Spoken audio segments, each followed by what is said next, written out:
Good evening. I'd like to welcome everyone here with us tonight.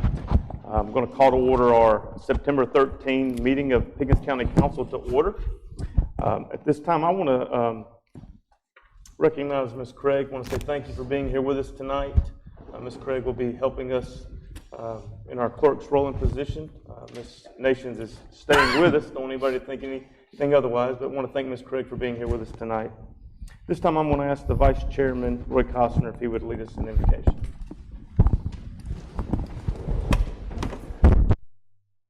Most gracious and Heavenly Father, thank you so much for this day.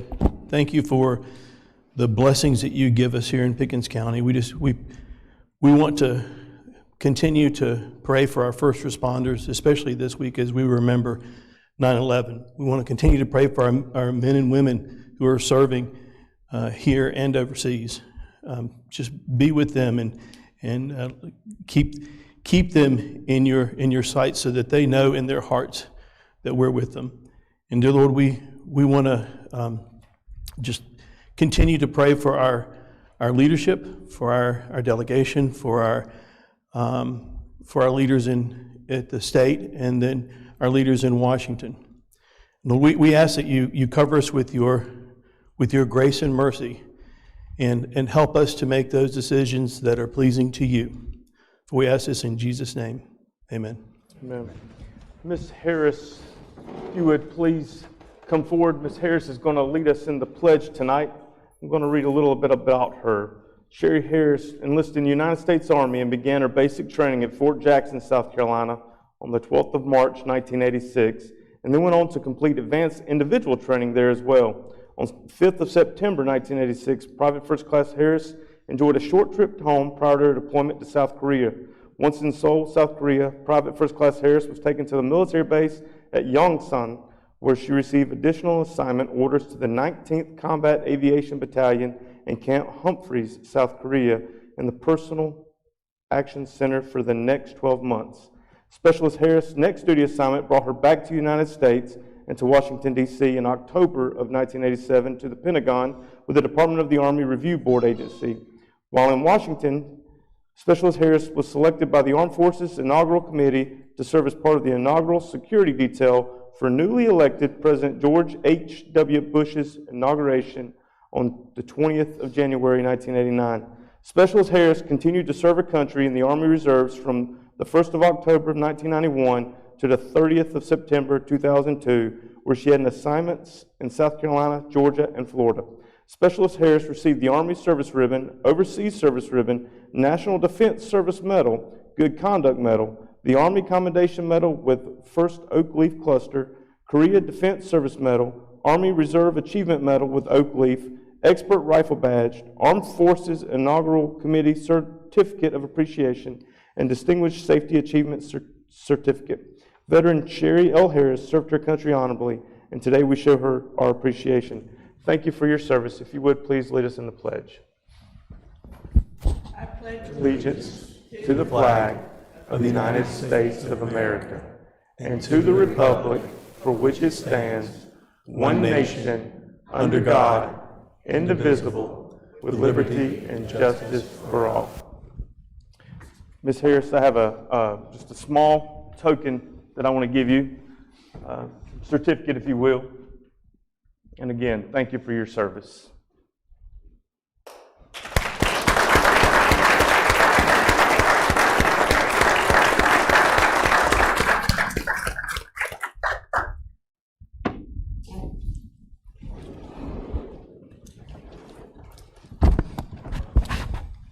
The second item on our agenda tonight is public forum. This is a time for the public to come and share with us their concerns, their issues, and things that they deem important.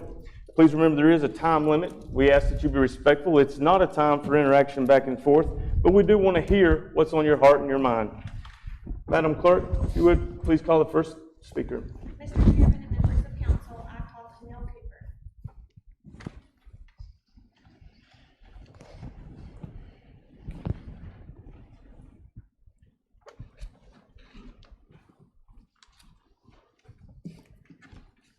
Good evening, Pickens County Council and everyone attending this meeting. I am thankful for the opportunity to speak tonight about an issue I raised with council over email in August, the need for a county mask mandate. I'm glad to see that the discussion tonight about mask requirements is on the official agenda, and I hope that my comments will be useful. I'll be the first person to say that I don't want to wear a mask, but this simple piece of cloth can keep me from getting and spreading COVID-19. We know that COVID can make even normally healthy people very ill, to the point of being hospitalized, ending up with long COVID, or even dying. I want to stay healthy, and I want others to stay healthy. And isn't that what Love Thy Neighbor is all about? Ideally, we should take personal responsibility, as Governor McMaster said, and get the vaccine and wear masks. But not enough people are doing that. We continue to see COVID spread at an alarming rate. Since not enough people are wearing masks that could help stop COVID from spreading, our only other option is to require them to wear those masks in public spaces. Creating laws and ordinances to discourage people from doing things that could cause harm to others is nothing new. We have laws against texting while driving and driving while intoxicated, both in the name of protecting innocent bystanders from bodily harm. Title IV, Chapter 9, Section 25 of the South Carolina Code of Laws gives county government the authority to enact ordinances related to health. I'm aware that DHEC could mandate masks, but so far they have not. And we just can't wait any longer. Every week we wait, we lose at least 6 more Pickens County residents to COVID-19, an entirely preventable disease. I urge County Council not only to enact an ordinance mandating masks, but to enact an emergency ordinance, as the South Carolina Code empowers you to do in Title IV, Chapter 9, Section 130. You can do it at this meeting by a 2/3 vote among you, and it goes into effect immediately. And we are in an emergency situation, but don't just take it from me. Take it from someone I know personally who works in a hospital in a neighboring county with a COVID positive rate not much different than ours. And this is what they told me. Over half the people we see for whatever reason end up being COVID positive. The regular surge ICU is entirely COVID, and everyone there is on a ventilator. We only get rooms at night if someone dies or is moved to another unit. I was literally cleaning a room last night, and the nurse warned me that they were waiting for the patient across the hall to code any minute. Thank you so very much. Carrie Kay.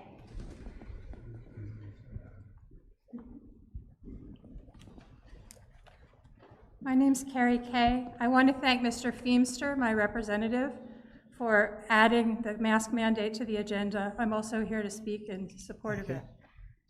I'm here to ask you please to listen to doctors and to our Centers for Disease Control. Masking works when it is universal. There's a big study reported in the past week in the Washington Post and New York Times proving that again. In our local press, we know that our hospitals are full, including the children's wards. And an association of state children's hospitals has asked the governor to do his part to make mask mandates possible again. I know that you're not the governor, but you could protect us in this county. That's really all I have to say. I'm going to leave my other minutes for someone. But I ask you to do this for me, my family, my children, the friends we have who have lost loved ones to COVID.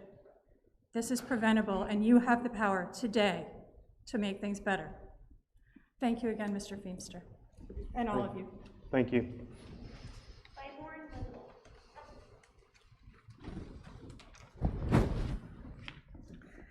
Hello, my name is Claiborne Linville. Thank you for letting me speak today. I believe that the purpose of this council is to ensure that Pickens County operates well, and you've been doing a fabulous job on many things. But unfortunately, I feel that due to the COVID-19 pandemic, especially the recent Delta surge, Pickens County is not operating at its best. As previous speakers have mentioned, our hospitals are at or near capacity.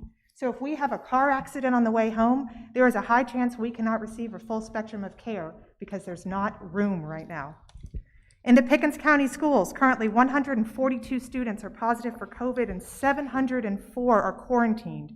That means between 800 and 1,500 parents are missing work right now because they have to stay home with their kids. Businesses have been interrupted not only by this childcare issue, but also by having their own employee infections and quarantines interrupting their ability to stay open and stay operating. In Central South Carolina, there are 2 small businesses I go to regularly that have had to shut down temporarily or change their hours significantly in the last month due to employees not being able to come to work. In Clemson, there's a locally owned restaurant that has now shut down, I think, 4 times due to employee sickness. And just this morning, a preschool in Clemson had to completely shut down, leaving all of those kids without school and all of those parents without anyone to watch their kids, so they cannot go to work. I spoke with an employee at one of the manufacturing facilities in Liberty who told me that they were just a couple employees away from having to completely shut down their manufacturing line last week because so many employees are currently out.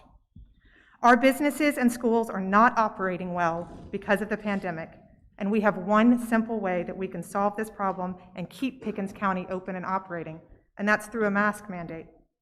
According to research published just last month, the average person with this Delta variant infects 5 to 9 people.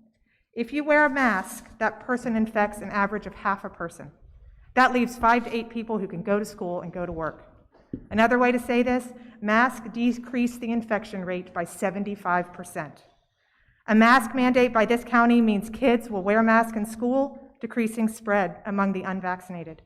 A mask mandate would reduce the strain on our hospitals and healthcare workers. A mask mandate would ensure that employees wear a mask at work, which lets our businesses keep operating safely. And a mask mandate will keep Pickens County open and operating, which I believe is what we all want. Finally, I just wanted to also throw in that I support adjusting millage rates to fund the improvements to our roads, because I believe these are similar. We need to act as a council to do the better good for the good of our entire community in a way that benefits everyone. Thank you for your time. Thank you. Valerie Milkis.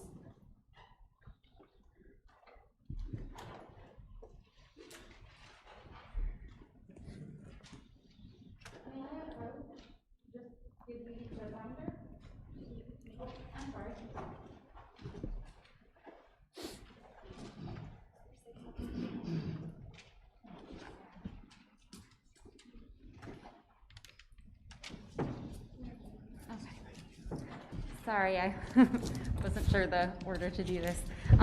My name is Valerie, and I'm a Pickens County resident. Thank you for having me to speak today. I'll tell you, I'm pretty nervous, kind of shaking. I'm not a public speaker. I only do this as a last resort. I do TNR, trap, neuter, release for feral cats in Pickens County. I've done over 40 TNRs just in the past year, and that number is high, but it's also low. Because we don't have proper facilities to drop off the cat, do the spay or the neuter for an affordable price, since they are technically no one's cats, right? If it was your cat, if you had 1 or 2, no problem. Pay the couple hundred, whatever, get it neutered. We're talking colonies of 15 to sometimes 40 cats. And at the prices that are available, or at Langston's where you can only do 3 vouchers per month, that's a drop in the bucket. That's a needle in a haystack. That's nothing. And I do say this specifically for feral cats because the program with Langston and Clemson Paw Partners are both so important to this community, and I applaud them, and I'm glad they're here, and thank you for making this work. This is just for feral cats that, again, are technically no one's. They live healthier lives. They don't fight. They don't yowl in the middle of the night. They don't spray when they are neutered. So this is also a community issue. I'm sure you've gotten complaints about, feral cats in the neighborhood making too much noise. This would cut down on that also. So this is not just a feline health issue. This is also a community, this would help benefit people as well. My phone rings every few days with a new person in Pickens County that has contacted me to help them because they don't have the resources. They don't have the traps. They can't afford the spay-neuter. So me and several of my colleagues who are here, we scramble and we make it work with, our own money most of the time, which isn't ideal. So if you would please read through your binders, there's a lot of good information in there. I made that just for you guys. And I mean, if you have any questions, I hope this is the beginning of, a conversation about this. I don't want it to end right here. So I will be in touch, and just thank you so much for listening. And 16 seconds. Chairman Bowers, you said in the beginning that this was something, public forum is for things that folks deem important. I know that cats aren't important to everyone, but they are important to me and a good number of those in our community, that have contacted me and that I've been helping, and just thank you. Thank you very much.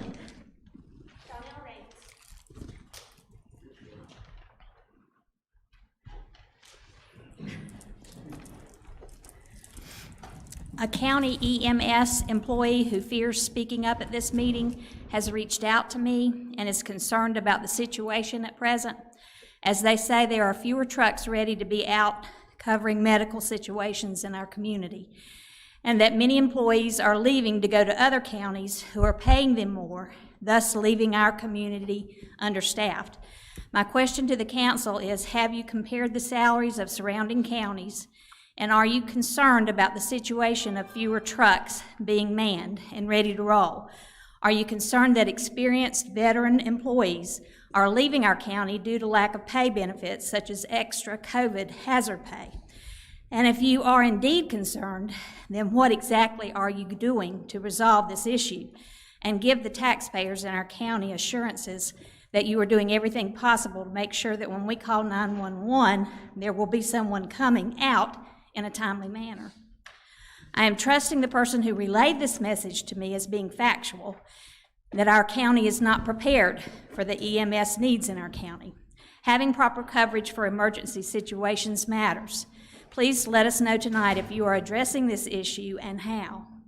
Also, conservatives of the upstate are against any mask mandates or requirements taking place in our county. Masks are not proven to be effective, and the box they come in actually states they aren't effective. I tested my blood oxygen levels before I put on a mask and after wearing a mask for 10 minutes. My blood oxygen level dropped from 97 to 92. I didn't want to see if I left it on any longer what would happen.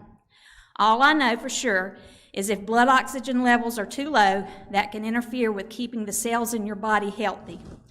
I, for one, refuse to mask up for that reason alone. Lowering my oxygen intake cannot be healthy for me at age 69 with a pacemaker. Masking up should remain a choice, not a mandate. Conservatives also want to know two more things. Number one, if you are going to refund the illegal road user fees that you've been collecting.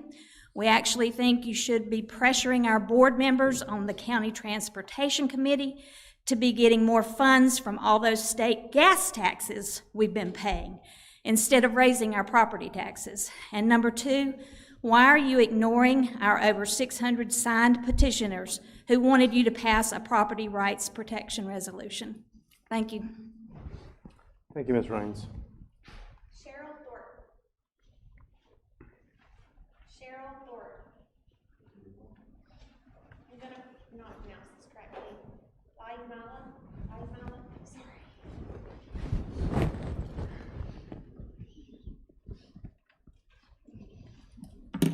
Good evening.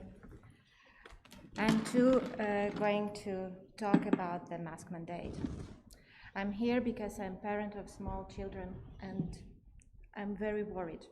They cannot get their vaccines yet. One has pre-existing respiratory condition that puts her on a higher risk. While my children do use masks,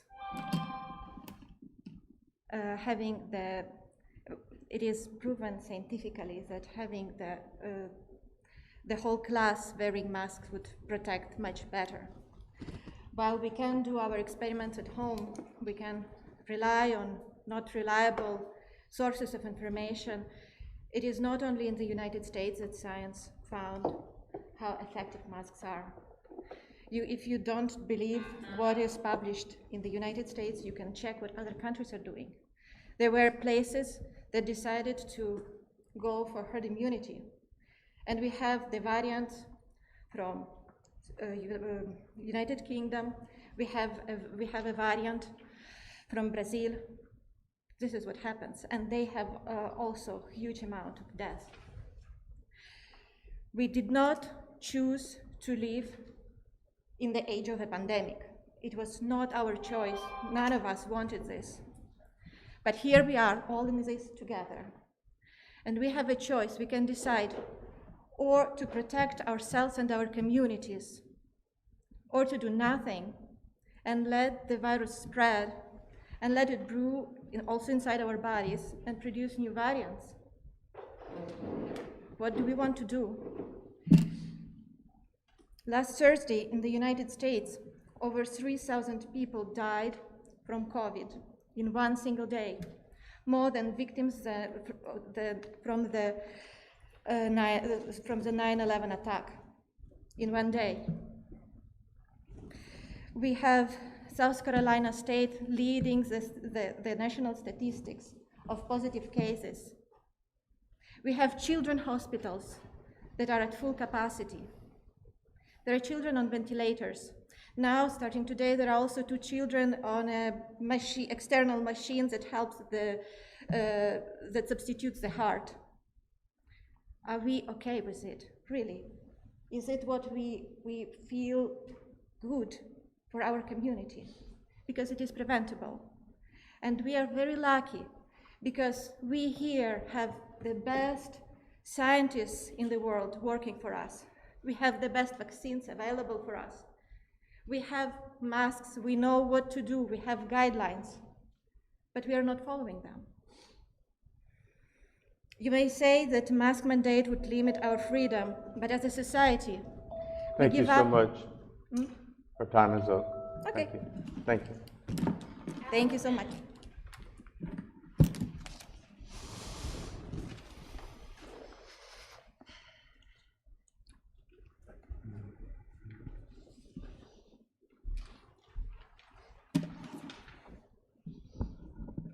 I'm Alan Quinn from Easley. I usually come here to talk to you about lack of economic development in Pickens County. But tonight and next month, I want to address the tax increase being considered to fix our roads. I know you had to quit collecting the $20 road fee because it was ruled illegal. I know something has to be done to replace that money to continue fixing our terrible roads in Pickens County. The $20 road fee provided about $2 million a year, and the county transportation funds about $2 million a year. That's a total of $4 million. You say it will take $6 to $8 million to do a better job of maintaining our terrible roads here. The answer to this is to raise taxes only enough to cover the $2 million lost from your $20 road fee. So you ask, where does the other $2 to $4 million come from? All the people, everybody sitting in this room, have already paid more than enough taxes to do that. There's now at least $1 billion in excess gas tax trust fund now because the SCDOT cannot spend the money fast enough. They say they can't find contractors and get projects approved fast enough to spend all the money coming in from the gas tax. SCDOT told legislatures when the gas tax was being debated, don't increase it 12 cents per gallon all at one time. Just do it in 2-cent increments over 6 years because we won't be able to spend the money fast enough. Well, guess what? They were right. It's being increased 2 cents a year, and they still can't spend it fast enough.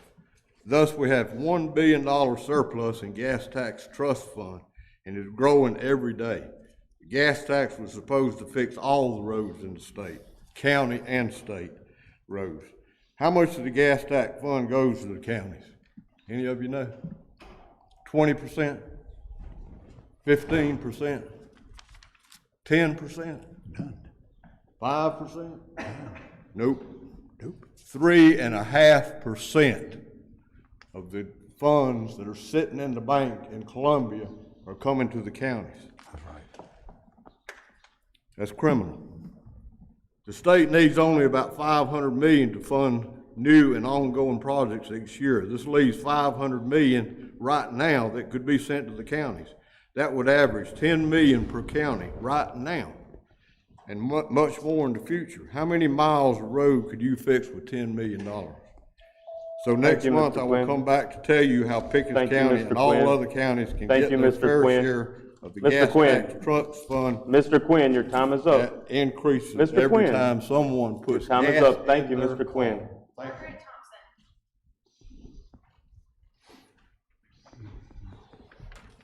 Thank you.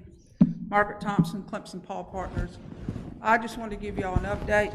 We took a chance a couple of weeks ago to start introducing vouchers for spay and neuter. Now, our prices, because I got some feedback, were a little bit on the high side. But if you read the fine print, you can get a dog neutered or spayed. We don't differentiate between a male or a female. Rabies, DHLPP, and microchip for $100. If that animal weighs over 50 pounds, then the vet can charge you another $15. If that animal is in heat, it can charge you another $15. Where can you get that done? People say Greenville Humane Society. Well, I did the math. We come out a whole heck of a lot cheaper. And what we're pushing for is not only to get your animal spayed and neutered, but we think vaccines are so important. It is pointless to have an animal, a dog, spayed and neutered and not be treated in case it gets parvo. Then you get a few months down the road and say, well, I got them spayed or neutered, and now they have parvo. Well, that's your fault. So moving on to the feral cats, we came up with $50. What people don't understand is we have to pay that other part. Now that may be on the high side. What I would like to see done and get to that point where we can do it for free. But Clemson area is carrying the load financially. But the resources who need our help are coming from Easley, Pickens, and Liberty. But not their money, just they want their animals done. We get a lot of people from Easley. We get a lot of referrals from vets' offices. We had one or two from Easley Animal Hospital who said they wanted to get their pet spayed or neutered, and they referred them to us. They got their vaccines because we can do it at a cheaper rate. I'm not blaming the vets' offices. They've got a business to run and they've got a lot of overhead to deal with, but we've got to get this problem under control. I'm going to continue doing it with the vaccines because it makes no sense to not do it without the vaccines, because you have covered that animal that you spay or neuter for a whole year until they come back the next year to get their vaccines. It's pointless to do it without it. And if it costs more, we've had nobody complain. We had I think I tell you, we had a Great Dane that's going to get done. Where can you get a Great Dane done for $100? You're looking at $800 at a vet's office easily. So, and I hope the voucher program still continues, Mr. Roper, at the shelter, because it helps us. Thank you. Amanda Hallen.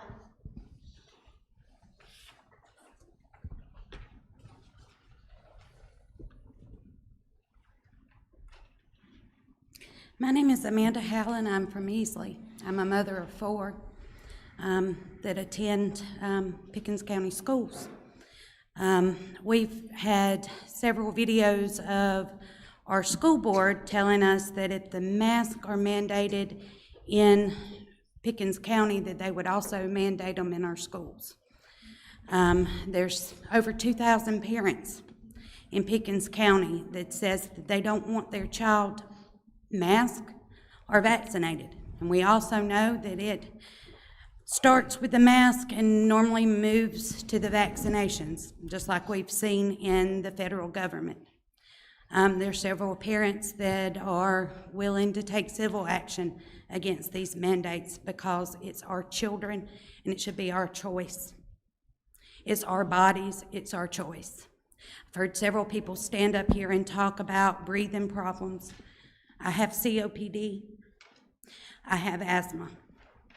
My doctors personally has told me not to put a mask on. I've been hospitalized 3 times because my lungs are not personally strong enough to push the CO2 out of my lungs.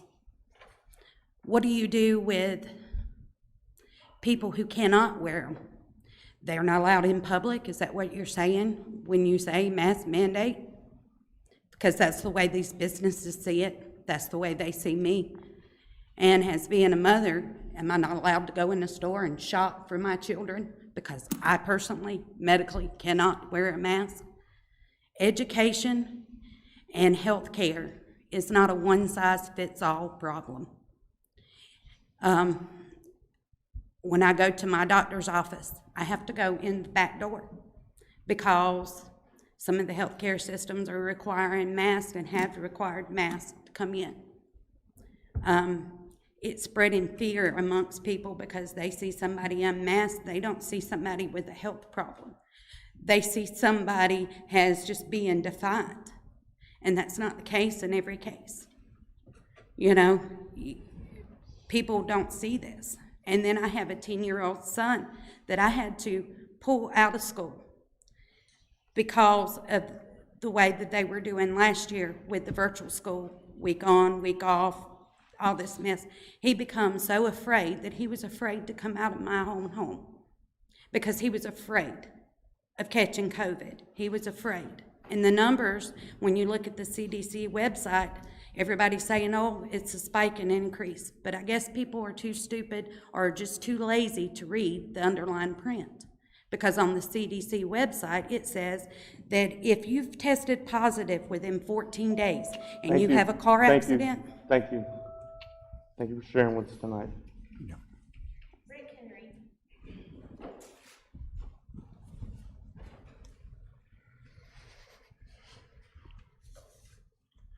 My name is Rick Henry, and I got one thing to say and one thing only.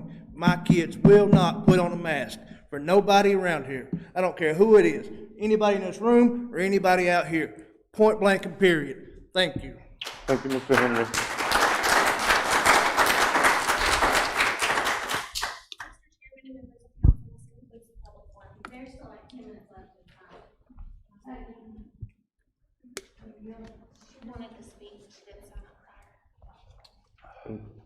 That's our normal function and rules. We sign up prior to the meeting beginning. Thank you, ma'am. We'll move to the next item on our agenda tonight, and that's the approval of minutes for the August 16th, 2021 meeting. I ask for a motion approving the minutes for the August 16th meeting. So moved. I have a motion by Councilman Feimster. Do I have a second? Second. Second by Vice Chairman Costa. Any discussion? Mr. Chairman, I'd like to make a correction of the minutes on August 16th on page 5. It says the council voted 6-0 on log 139. And looking at the tape, which I did, there was actually no vote because the item was also on the agenda, item 14. So we did not vote on it coming out of committee. So I want to scratch that vote from the minutes. It never occurred. Megan, do you agree with that? All right, so removing, you said log number 139, is that correct? No, if you look at the minutes the way they're written, it says log 39 coming out of committee. There was a 6-0 vote to approve that. There wasn't. There was actually no vote that occurred. There's none. So I just want the 6-0 vote scratched, but it never occurred. Page 5. And Megan watched the tape and she agrees there's no vote. You see it? Just right here. Yeah. These two things never happened. Yeah. Okay. We didn't vote on that. Which part? This right here. That was the section where we actually got twisted because there was a council meeting in between the committee meeting. No, what happened was item 14 was the same thing, and we were going to get it to it later in the meeting, and we did. So there was no point of, I'm voting on it twice. My point is just for clarification, that first reading had already occurred at that moment. It was actually a mute, point in the, if that was on me, I remember saying that was on me. Yes, sir.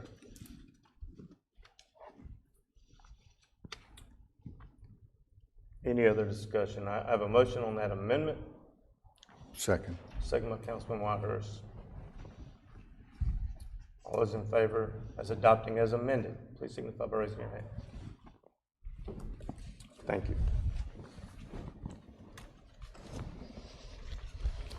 I'd like to, just because of the public forum and the conversation that's already occurred tonight, I'd like to move item 13 on the agenda to be next on the agenda, and that's the discussion of county mask requirements, unless there's objection to that.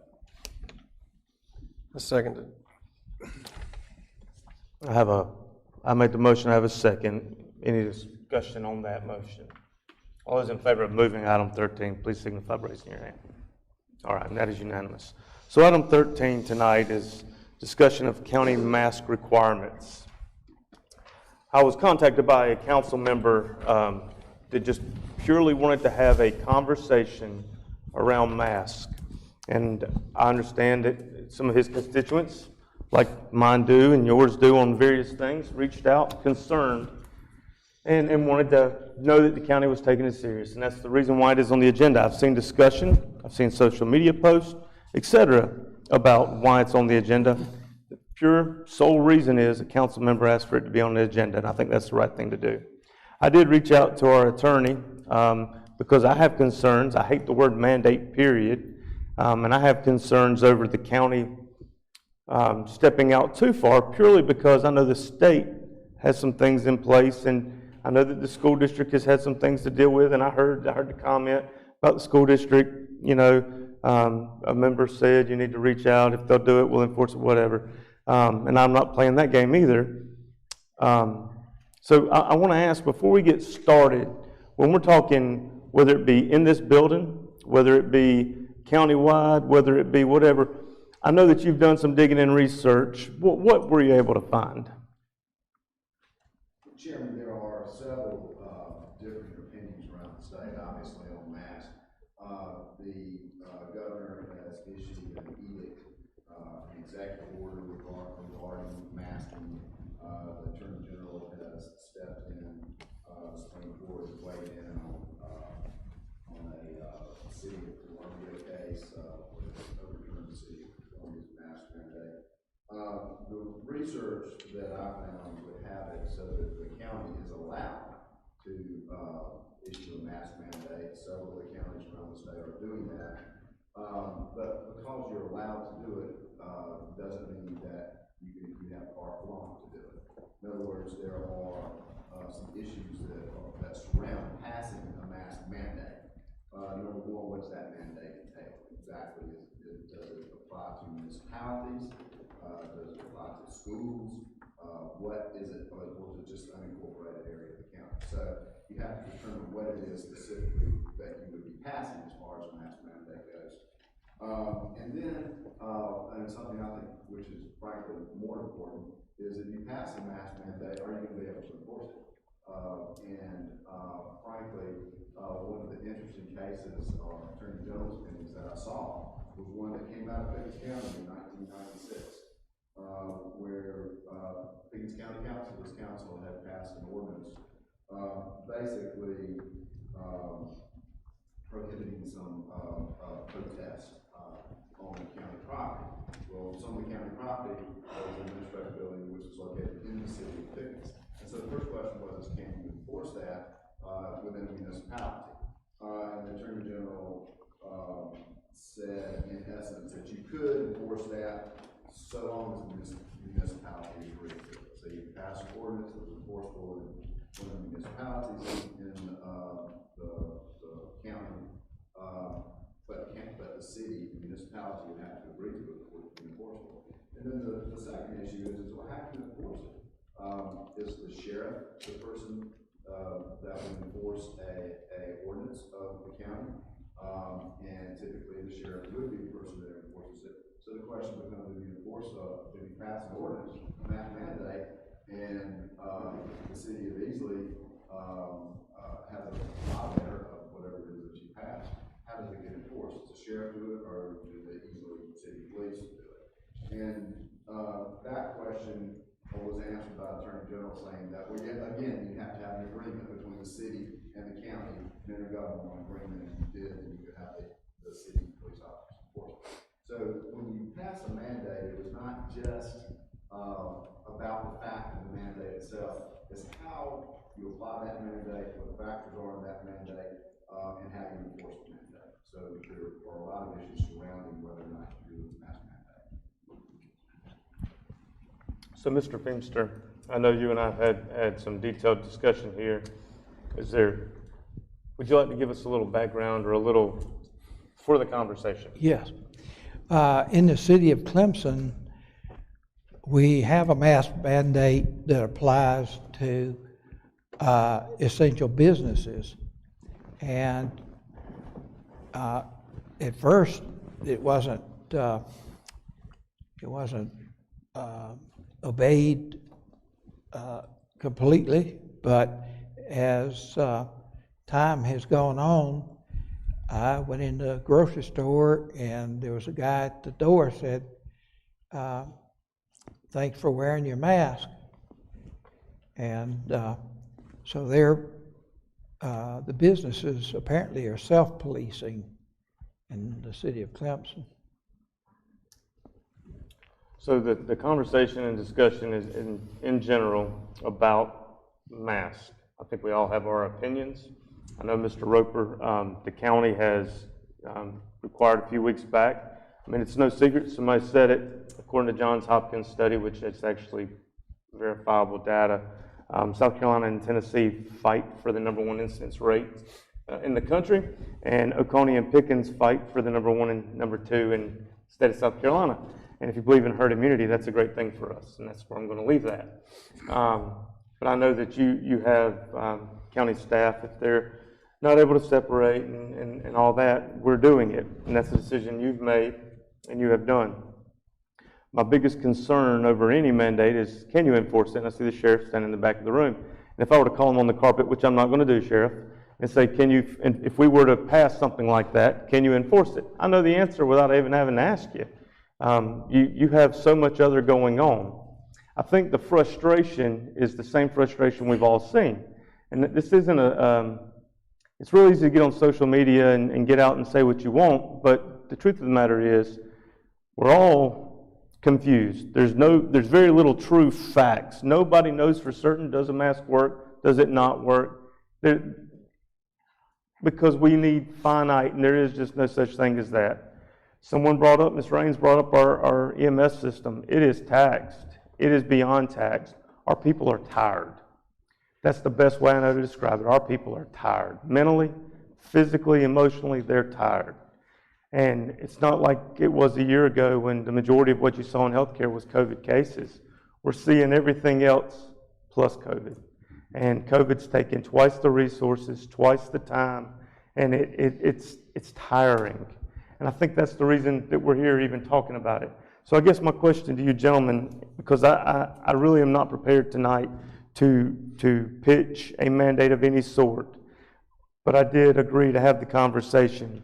Is this something that we want to look at? Is this something we want to talk about? Truth of the matter is, common sense goes a long ways. If you're sick, stay home. Wash your hands. Stay away from other sick people. Don't be in tight, confined spaces with people that you don't know. Stay in your groups, if you will. I mean, that's really what's going to get us through this, I believe. Maybe wrong. But do we want to have a conversation over mandating something like this? No. Let me speak on this. Mr. Sager. I received many emails about the mask mandate, and I explained why I didn't think a mask mandate was required for our buildings. I wear a mask when I'm on top of people. If they're close to me, I wear a mask. If they're not close to me, I don't. Our buildings, the customers in our buildings, it's sparse. And I went into the Easley Library a couple times. 53,000 square feet, maybe 20 people in the building. They're not 6 feet apart, they're 1,000 feet apart. What do they need to be wearing masks for? mandated. I pay my taxes online. I mail my taxes in.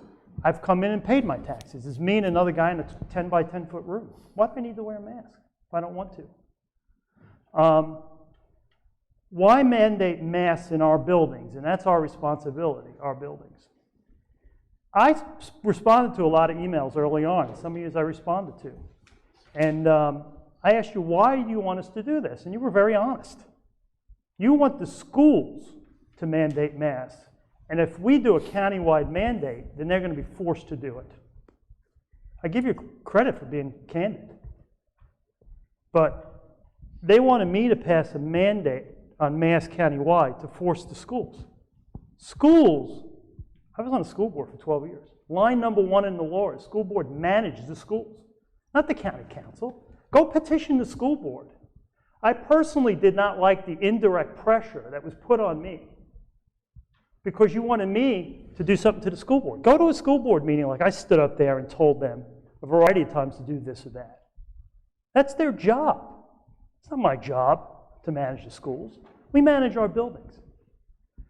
So I thought it was kind of, I don't know, there was two things that were bothered by. One was it was this, we want you to pressure the school board because the school board doesn't want us to do.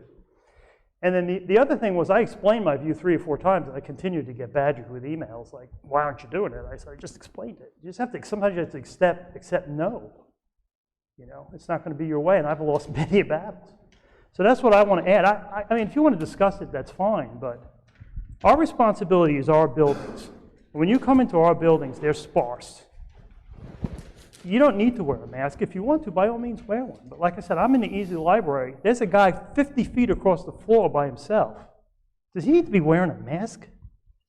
Under this rule, he would. It's ridiculous. That's my comment. Thank you, Mr. Statham. Any other comments? Any other discussion? If you don't mind. So I've spent the majority of my professional life as in an industrial environment where folks are asked to do a lot of things with regards to PPE, et cetera, for their own health and the health of folks around them. And as a project manager and a manager, et cetera, I've been responsible for making sure in indirect ways that folks adhere to those things. Obviously, there's safety folks and all kinds of other people, you know, engaged that are part of that. But what I've found over the years is that safety glasses make complete sense. And I've had to fire folks, have folks removed so many times for not wearing safety glasses, and I've heard every kind of reason why they didn't want to wear safety glasses. I've also seen folks have to be, you know, toted off to the doctor because they wouldn't wear their safety glasses. And as a project manager with financial control in a position like that, you kind of have a dictatorial control over what's going on in your project. And I've sent lots of folks home, and it was a struggle. And despite having an incredible reputation for not accepting safety issues on my jobs, I still call people every day. I still warn people every day. When folks don't want to protect themselves or they have some reason, which is, you know, up to them to decide not to participate in it, but they're not going to participate. And in that case, you know, everyone talks about their freedoms. You had the freedom to work somewhere else other than my project. And a lot of folks were okay with that. You know, they didn't want to wear them for whatever reason, they moved on. And so for me, knowing that it's completely futile to ask folks that don't want to wear the mask to wear the masks, living in a society where personal responsibility is not necessarily part of the discussion with regards to personal freedoms, I don't think it's going to help us any. It's going to dig us a big hole. It's going to muddy the water during a political environment where we need to be focused on other things we do have control over. The school board is a bunch of professional folks that are very approachable, and the context of their decision-making needs to be taken up with them in their context. We shouldn't be put in a position to try to pressure the school board to do anything because we would specifically and intensely resent it in the event that they tried to pressure us in the other direction. I've encouraged folks to go talk to the school people, and I found those folks to be very accessible and approachable. From my position, folks should be able to make their own decisions about health. I think that from a role modeling perspective and a leadership perspective, the folks on this council have done what's appropriate in our community. And I don't think there's any room in Pickens County to be telling folks what they have to do. It's not a workplace. It's not a job site. I don't want to tell you what to do. You get out of your car, you walk into the building, the guy that owns the business is completely capable of dictating to you what he wants you to do or not do in his business. If they want to keep you from coming in, they have the right to do that. And then they have the right to contact the sheriff and the police departments to come and enforce that if you decide not to leave. That's a right they have as a business owner. In your own home, you have the First Amendment right to censor the things that your kids see. You also can choose for your children. I think it'd be irresponsible for us as grown people to tell other grown people what they have to do or don't do for their families or their own health. I would never want to tell you to take chemo if you don't want to do it, and I wouldn't want to participate in doing any kind of passing a requirement for it. And I think that there are probably other organizations in the state more empowered than us to enforce, to drive, to incentivize, to communicate it than this council and this county. We're limited. I would say that I respect Ken for making the decision for his folks and the fact they have to work closely together. At my business, we never closed. We don't have a mask mandate at my business because we work in a shop. Everybody has lots of room. In the office, where I have multiple customers come in and sit down across the desk with me on a daily basis, in the event that they ask us to, or they look like they want, or they're wearing a mask, I'll wear a mask. When they ask me not, I'll tell them that I'm vaccinated and that I've had COVID and that I think that the risk is low for me, but I clean the desk. That's everybody leaves. So I've cleaned before you walked in the door here. You shouldn't necessarily catch something from the last guy here. I don't think that I'm a risk for you, but if you want to wear one, I'll be glad to wear one. It's just decency. I'll just wear the mask for that other person for decency. And I've had to wear respirators and masks in an industrial environment my entire career. I've had to shave my beard to go, and work in an industrial environment before to wear a respirator. I mean, there's a certain push and pull here. We all have to kind of work together and live together. But for us to tell you what you got to do, it's just absolutely ridiculous. I don't want to participate in that anyway. Mr. Chairman. Vice Chairman Costner. Thank you, Mr. Wilson. I agree with you on all of that. Early on in this pandemic, when we were faced with the same question, and during that time we didn't know anything, we made a conscious choice to focus our attention on those people who needed help the most, and not to have the government mandate something other than we want to help. So we got involved with Meals on Wheels, United Way, and all these other organizations to try to help those people who needed our help then. I believe, and I'm thinking of the comments about fear, and reminded of a conversation where I wound up looking like an idiot with my family because a Sunday dinner, they were talking about COVID, and somebody made a comment, and I said, that's not true. And it almost turned into an argument until my kids told me to shut up, and I did, and I realized that the information that he has and the information that I have is a lot of misinformation, and it turns into fear. And I really believe that if this council were to create a mandate, that if government was going to start stepping in and telling people what they could and couldn't do, it could lead to other things, and it just builds into the fear. So I think we need to focus our attention on how we can help those who need the help. I agree. I feel like I got to say something. I've always been a proponent of smaller government, and for no other reason. This is a outreach of government's responsibilities.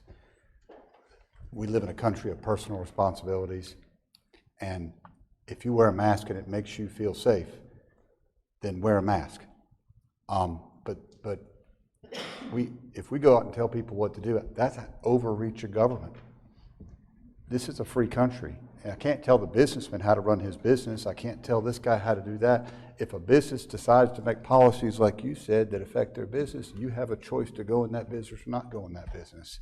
But we have to be so careful. Government is so far overreach to start with. Let's just not keep pushing it, is all I'm saying. Any other discussion, any other conversation? I'd like to make one more comment. If we were to have a mask mandate, we would have to have a way to make exceptions for the lady that has COPD. And what I would suggest in that case would be to have a bracelet or some sort of necklace. All right, please, let's be respectful, please. This is not a time for interaction. Anyway, felt like I ought to make that comment. My wife cannot take vaccinations because she has a thing called Sweets syndrome, which makes her body break out in things that look like pimples all over. And she's had 2 doctors tell her that taking the vaccine could reactivate that, and it's been dormant for about 12 years now. So we all have things that we can be sensitive about. I think that everyone has said, and you said it to the best, the small government, it's not government's place. But I agree with what Mr. Wilson and what Vice Chairman Costner and all the others have said, that we all have to be smart. And at some point, we have to take personal responsibility for this. There's no way, if we wanted to force a mask mandate, there is literally no way to enforce it. And that alone is just, I hate to use the word asinine to consider, but truthfully, what's the purpose of pushing something that you know you can't enforce? Is our healthcare system in this county, in this state, in the upstate of South Carolina, stretched to its plain max? Absolutely, it is. I see it day in and day out. It's what I do for a living. Believe it or not, this is not a really high-paying gig. We have to do something. I don't think a mask mandate is it, because if you pass a mandate without compliance, what's the purpose, right? So I don't think that this is something this council needs to do. I don't think it's something that this council should do. And I do want to encourage everyone to wash your hands, keep your distance, stay home if you're sick, take some personal responsibility, because that's really what it comes down to. It really is. Hey, Chris, do you mind? Yes. We had a discussion just now. We're talking about this in the open public. We're all sharing our ideas. I think there's a certain degree of irresponsibility that we saw earlier today. You put it on, you had a request. As a chairman, you put it on the agenda. That's what we ask you to do. We've had chairmen before that would control the agenda, would not put things on there they don't want to talk about. So you put it on the agenda because of requests. What we saw earlier today were some hopefully well-meaning grassroots folks that used the fact that we were going to have a discussion in a public forum as an opportunity to try to further outrage the community. I mean, a community that's already, kind of polarized just over the thing that you hold most valuable. Folks that want to protect people and protect themselves and their own kids, and some folks that have considerations beyond that. And then you have this group of folks that try to find every opportunity to sort of further polarize it for the sake of their own political attention. Not intention, but the attention that they're hoping to get, and they're hoping to leverage your fear to focus on them in a way that helps them feel validated in some way. So all I'd say is that social media can swing either way. You can use it for a force of good and a force of outreach, or you can use it for that sort of selfish sort of need to bring attention to yourself. You should be ashamed of yourself. We're going to have a discussion in public, and we're going to try to be as open about it as we possibly can. We're working for y'all, and we're trying to work in front of y'all. And I'll tell you, it's discouraging in some ways to see folks want to try to grab every opportunity to highlight any negative they can find, to try to wedge between us the opportunity not to have that discussion. Or the folks that see any level of discussion as something that they disagree with or something they don't like is some validation of their outrage against me as a political person, or that guy's a rhino, or that he's a this or that. It's pathetic. And there's no place for it. There's no place for it in a responsible society with mature adults. It's not a way to role model. It's not a way to get heard. So you should be ashamed of yourself for turning something like this discussion into a way to shine the highlight on you and get you attention for whatever means you're looking for, which to me is just to get the attention of it. Please be better than that. As a community, be better than that. As an individual, I want to try to be better than that because I got to role model it for my kids. What we saw today was pathetic.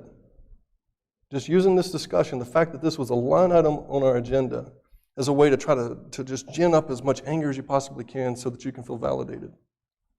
It's one of the central reasons why our entire society can't move forward in a lot of areas that are important to the whole community. Like in our case, we're going to vote on roads tonight. Not a single bit of discussion by grassroots folks today about roads that touches everybody in everybody's pocket and everybody's safety. But instead, you gin up the idea that we're going to have a mass discussion completely cloud out that very meaningful, economically meaningful discussion with all this craziness that you got out there and did. You should be ashamed. And if you don't like what I'm saying, then run against me, vote against me, lie about me some more. That's fine by me. But don't treat your neighbor as someone that can be manipulated for your own personal gain. It's pathetic. And I apologize for grandstanding, but it was just disgusting to me today to witness what some of you folks did. Sorry about that, but I just wanted to close this discussion out with that. There's no place for it. Thank you, Mr. Wilson. Any other discussion on that? I hear none. We'll move to the next item on the agenda, which is the administrator's report. Mr. Roper. Thank you, Mr. Chairman, members of council. I appreciate the opportunity to present a few matters for you tonight to report. The first is very germane to the discussion you were just having. And probably the best way to look at it is just the data we're given from DHEC right here.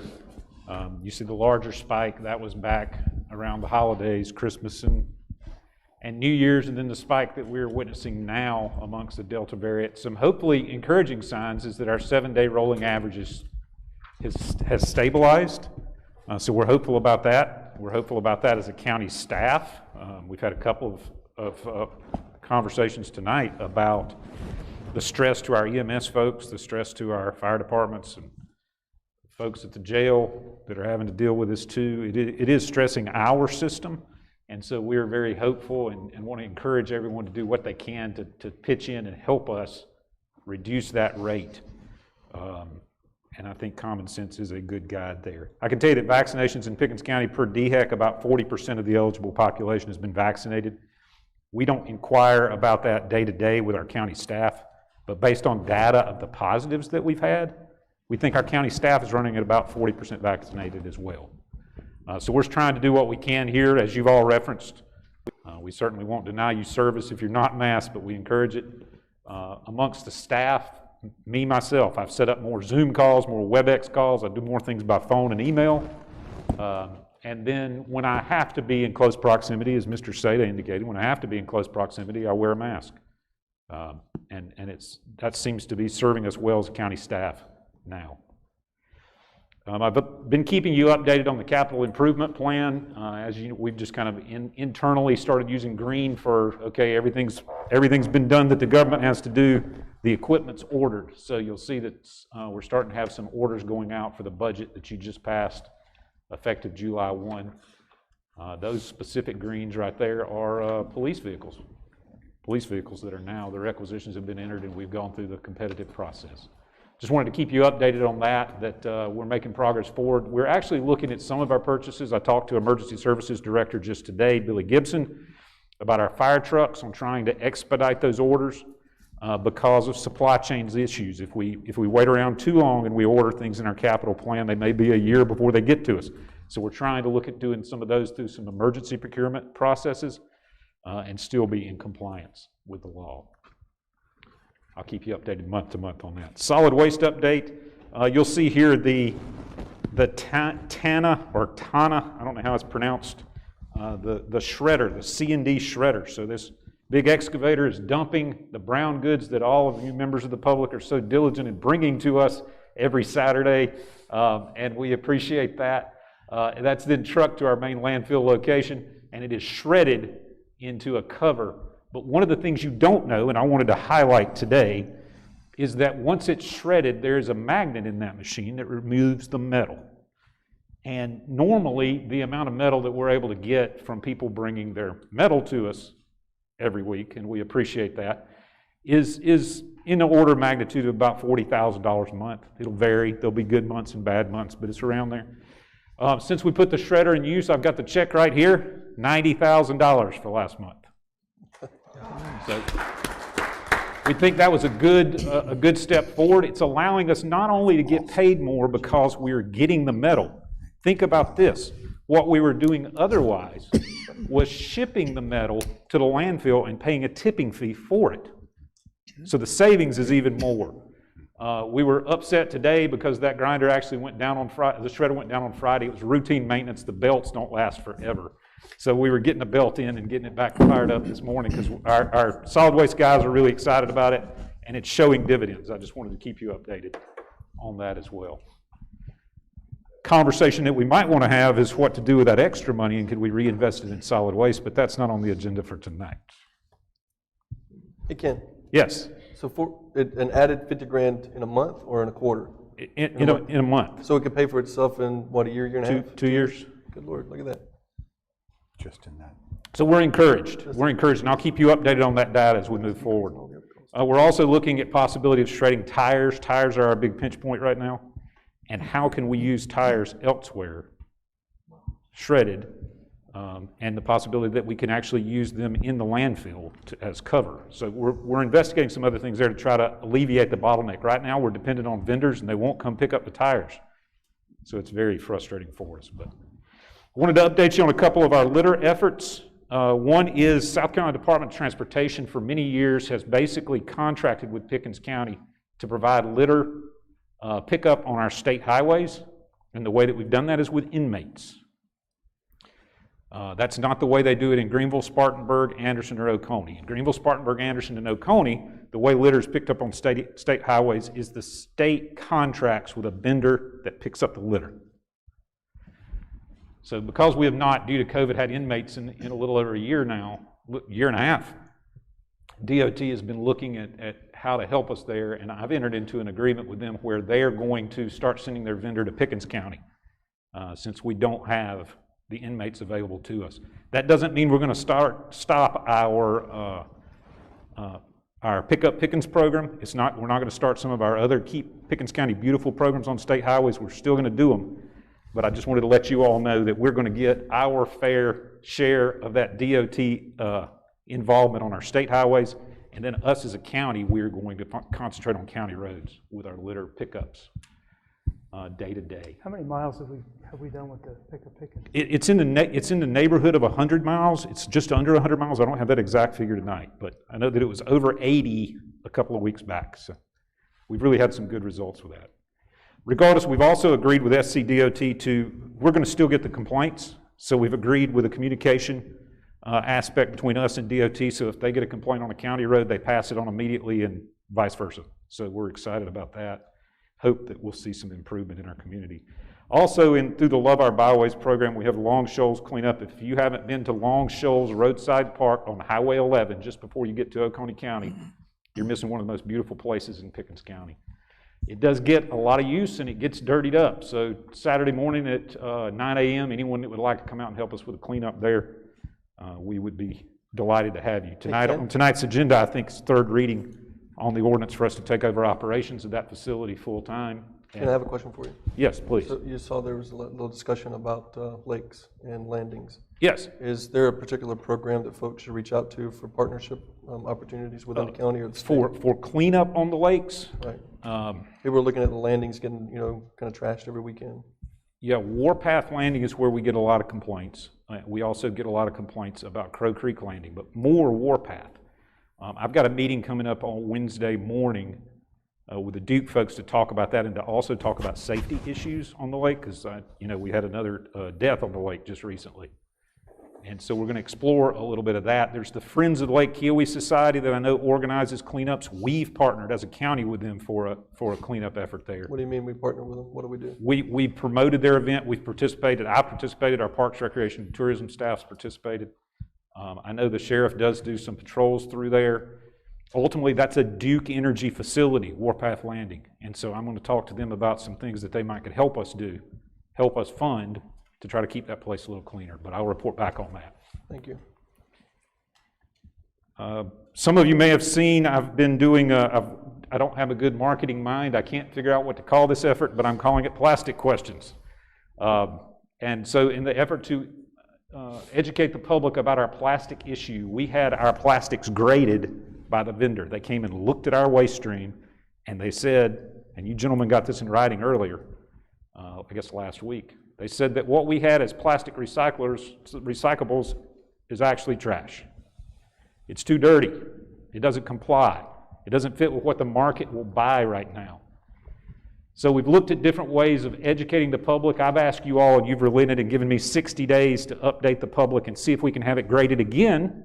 And when we have it graded again, is it then a good commodity that we can maintain plastic recycling in Pickens County? And we tried to come up with the easiest way to explain to people how the people that grade our plastics do it. And this is the easiest way we've seen. Are there threads on top of that thing you're trying to recycle? Screw on lid, milk jug, bleach bottle, water bottle. Are there threads on the top of it? No? Then throw it out. I don't care if it's got a 1 or a 2 or whatever on it, throw it out. If it does have threads, is it a pill bottle? That's a very small subset, but those aren't recyclable, throw it out. Other than that, remove the lid and recycle it. And we don't want you to include the trash bag in the bin. A lot of people do that. So I'm going to spend the next couple of months spreading this word, speaking to a couple civic groups about it. I'll be on a local podcast about it, and I'm going to actually do a 2-hour shift at every recycling center to interact with the public and explain this process to them, and so that we can, at the end of 60 days, say, does the public support our continued plastic recycling or not? So look for me on that, and I've been enjoying it so far. Whitehurst has a question. Yes, sir. Interact there. Say something. Several years ago, I go to the dump every 2 weeks forever.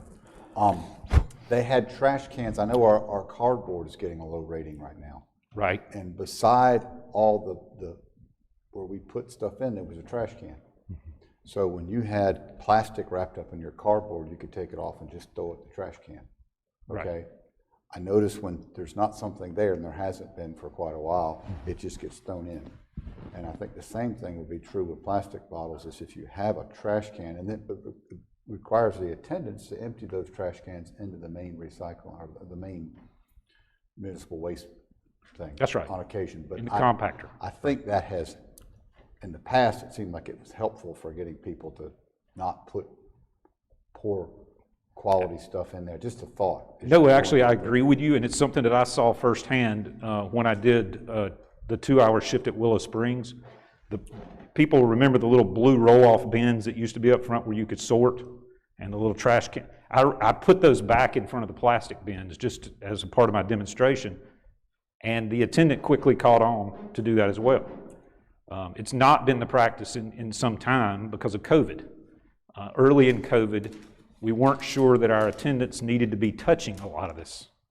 Now we have better science, and we know that's not as big. So we're going to work to reintroduce that in the right way. We have staffing limitations, but you're right about what you said. Just a thought. Yeah, okay. Thank you. Thank you.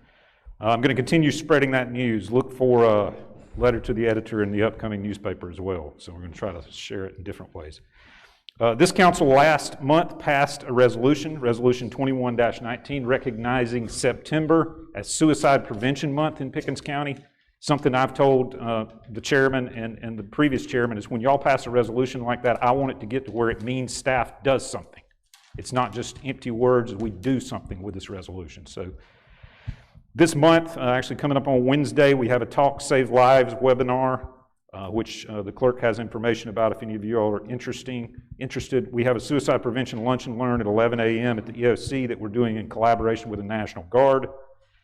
Our crisis intercept mapping reception, that's a big long word, but basically the Secretary of the State Veterans Affairs Office, retired General Grimsley, will be here next Thursday, this coming Thursday, to recognize Pickens County for some of our anti-suicide efforts, and then we'll also be appearing that night. I'll be appearing at the Pickens Middle School game on the 23rd, along with some county staff as a part of the Go Line Green event, Mental Health Matters. So we're trying to take the resolution y'all passed and put it to work on the ground during that month. If you know of any other things that we could be doing this month or suggestions that you have, we'd be very, very open to them and thankful. Gentlemen, I appreciate your patience as I went through all of that. That concludes my report, but I'll be glad to answer any questions. Vice Chairman Costner. I want to go back to the comment about not enough trucks to meet demand when it comes to with what you're talking about with emergency services. Is this something that we can, first of all, are we there? Is this something this council needs to consider as far as creating something where we've got more part-time people in? What do we need to do? So the issue there has been times not where we've been limited as much with trucks right now as with personnel. So if we don't have enough personnel to man a shift, and it's something that's being seen not just in Pickens County. I don't know if you all noticed, but over the weekend, the Greenville News had a story about Greenville County EMS and one of the local hospitals were disagreeing on this very thing. It's a stress around the industry in healthcare, but our limiting factor right now is not the vehicles, it's the manpower. We don't have that many vacancies per se. We're not losing people left and right, although we did lose one last week. Gave a very emotional letter about the exhaustion that the chairman references. But I would say in terms of what you all need to do, we're going to bring you a more specific recommendation for the ARPA funds that we have in place that will address that and give you some specifics of what we can do. We don't want to just say, yeah, we need more trucks, but when we're also struggling with manpower. My only fear is that our ARPA discussion is taking a while because we want to make sure we do the things right. I hope that we're going to be able to move forward. If there's something that we can specifically do to help, then I'm asking you to let council know, I want you guys to consider this, and we need to consider this for the end of the month. Absolutely, and I would say, Mr. Vice Chairman, for you all to take credit in these conversations in one way, and that is last year we asked for a raise for our part-time paramedics. This year we asked for a raise for everyone else, and this council was part of the start of that idea, particularly this year in looking how we funded. So we're going to look and see how that shakes out over the next few weeks and bring further recommendation to you. But I do thank y'all for the responsiveness you've had up to now. So I want to ask for clarification purposes. It's a manpower issue. I think we all understand that. Right. I know that we've done bonuses. We have not done bonuses. We've done pay increases. We've adjusted pay. We've adjusted pay several times since in the last 4 to 5 years. It being a manpower issue, and you say you don't have a lot of open slots. I know in the HR world, FTEs versus head count versus really plays into it. And there's a magic formula because then you start taking on the liabilities. And when I say liabilities, that sounds horrible, but I mean the liabilities of benefits and retirement. And there's a method to the madness typically. Right. But we're not in a typical time. We're in a very unprecedented time. Is it something we need to look at increasing the head count or the FTEs for the part-time? We may not need more full-time. We may need part-time. Because let's be honest, if we don't give vacation time, even during this time where you have to shut down trucks, right? If you're not letting people off, mentally, they're not going to stay. So do we need to look at adjusting, because especially with part-time staff, it's one of those, you can adjust it now, and I truly believe with attrition, you'll adjust it back if it's needed. Is that something you've looked at or will look at? It's something we actually looked at as late as last week, where the emergency services director was asking that question of our HR director, and we were debating it internally. Wait, does council create slots or do they provide a budget? And we have to maintain that budget.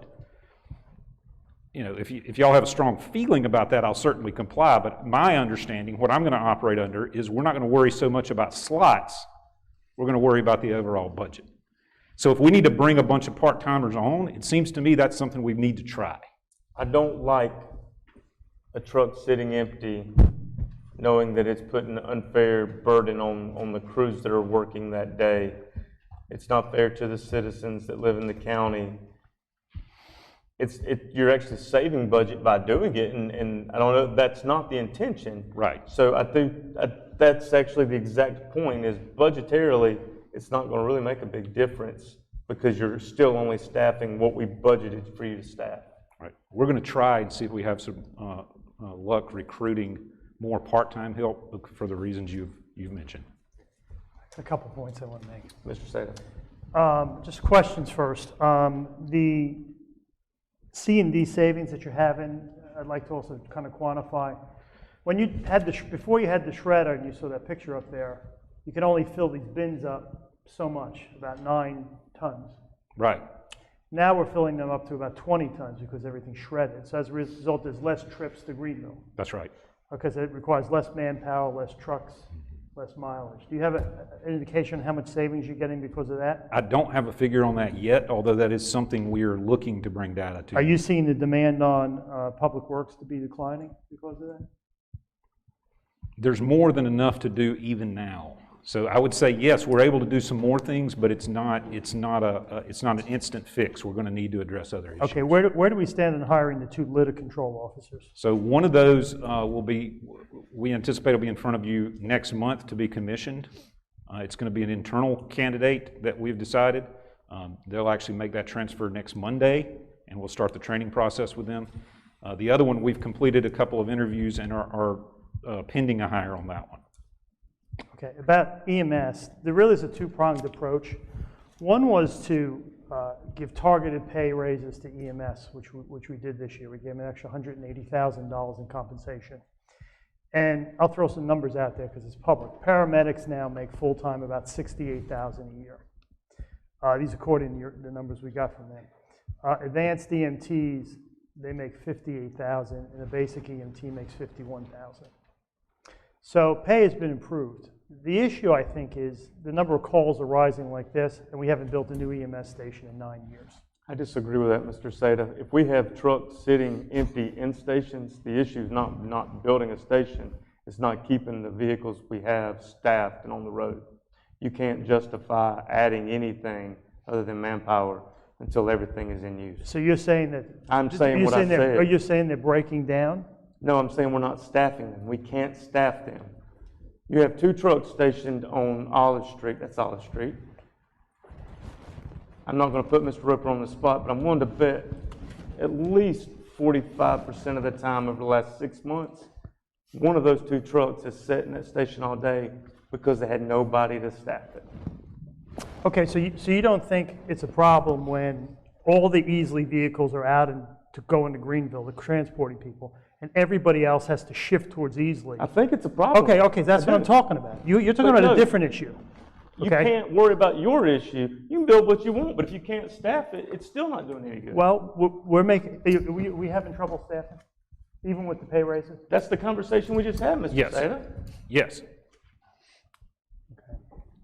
We're not seeing attrition, but a lot of the backbone of our staffing is part-time people that have full-time gigs somewhere else signing up. The problem you're having with part-time people is that they don't get the extra 8 hours a week due to overtime.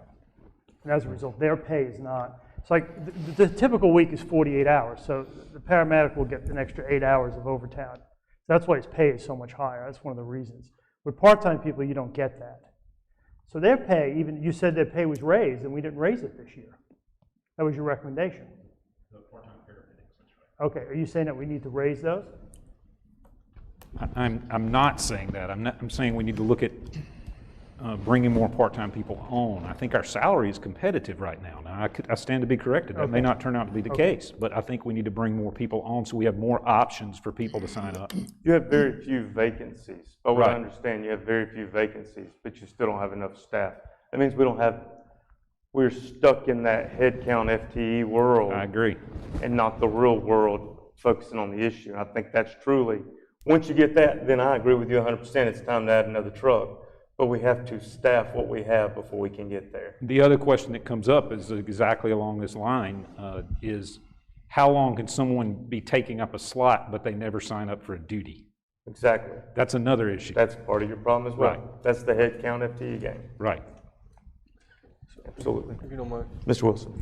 So, staff and resourcing, I've had my fair share of that, good scale. In my business, while everybody else in my industry has complained about finding folks, I have not complained about finding folks. I've had the opportunity to turn over folks and improve my team because I consistently overstaff on the good side of the fence. When I have the opportunity to hire, I take that opportunity immediately. I'm constantly recruiting, and I let folks that need to be going out the door kind of find their own way out the door when we continue to improve the team. On the EMT side, you don't have that so much, right? You have a service to provide, and what I would suggest is that you overhire and you overpush it. And, you know, because what it boils down to for me is the FTE thing is a lie when most of these folks are working overtime, and if you're using part-time folks. But you divide out your resources by the available hours, see what the hours of coverage is, and then look at that total hours of coverage not with overtime, and then add on the percentage that gives you a factor of safety of 10 to 15% from a resource perspective. Just on hours, not on butts and seats, right? Because one butt can ride, one horse. But necessarily, do I have the hours and the bandwidth? When you get to the point where you have an extra 20, 25% bandwidth and you're not continuously using it, or you get to the point where the overtime element of it is declined to the point where you're kind of breaking even, then you have the folks that you need. And then you can worry about whether or not you got buildings, because buildings don't ride on buses. Buildings don't go push people's chests. Buildings don't check people's temperature. What I would like to see is a whole bunch of folks where you get to the point where we got an extra whole crew that we need to put into a bus. That was what I would rather see. Because I don't want to wait in line when I need an EMT to show up.